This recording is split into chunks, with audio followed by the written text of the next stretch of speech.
अस्सलामु अलैकुम वरहमतुल्लाह।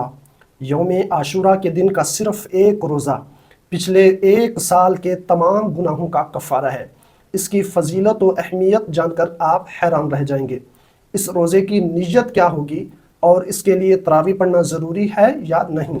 अगर किसी ने रमज़ान के रोज़े छोड़े हों यानी उस पर क़ज़ा रोज़े हों रमज़ानुल मुबारक के, तो वो उन रोज़ों की नीयत कर सकता है या यौम आशूरा का रोज़ा ही रखे। ये तमाम मसाइल आपको आज की इस एक ही वीडियो में सिखाएंगे। यौम आशूरा की फ़जीलत के मुताल्लिक़ चंद अहादीस आपकी खिदमत में पेश करनी है। हज़रत अब्दुल्ला इब्न अब्बास रदियल्लाहु ताला अन्हुमा फरमाते हैं कि जब नबी करीम सल्लल्लाहु अलैहि वसल्लम मदीना तशरीफ़ लाए, यहूदियों को आशूरा के दिन का रोज़ा रखते हुए देखा तो नबी पाक सल्लल्लाहु अलैहि वसल्लम ने पूछा, ये क्या दिन है, यानी तुम इस दिन रोज़ा क्यों रखते हो। तो उन्होंने कहा कि ये नेक दिन है। इस दिन में अल्लाह तबारक व तआला ने हज़रत मूसा अलैहिस्सलाम और आपके साथियों को फ़िरऔनियों से निजात दिलाई थी। हज़रत मूसा अलैहिस्सलाम इस दिन रोज़ा रखते थे तो हम भी इस दिन रोज़ा रखते हैं। तो नबी पाक सल्लल्लाहु अलैहि वसल्लम ने खुद भी उस दिन रोज़ा रखा और अपने सहाबा को भी रोज़ा रखने का हुक्म दिया और साथ ये भी फरमाया कि अगर मैं अगले साल तक ज़िंदा रहा तो मैं 9 मुहर्रम को भी रोज़ा रखूँगा।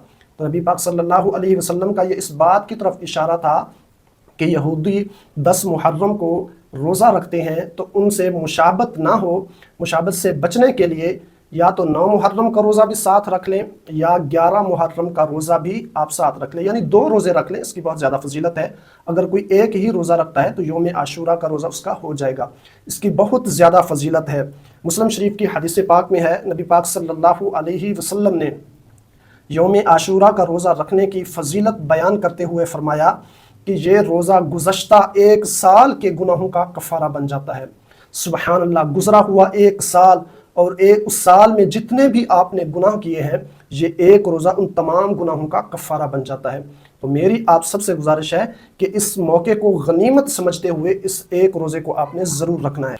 इसी तरह मुस्लिम शरीफ की एक और रिवायत है, नबी पाक सल्लल्लाहु अलैहि वसल्लम ने फरमाया कि रमज़ान के बाद सबसे ज़्यादा फजीलत वाले रोज़े मुहर्रम के हैं।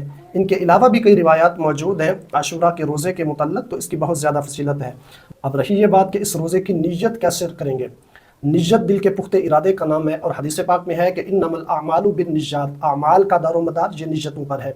आपके दिल में ये नियत है कि मैं रोज़ा रख रहा हूँ, तभी तो आप रोज़ा रख रहे हैं, सहरी के लिए उठे हैं, सहरी कर रहे हैं। ये रोज़े की नियत होने की अलामत है कि आप सहरी कर रहे हैं।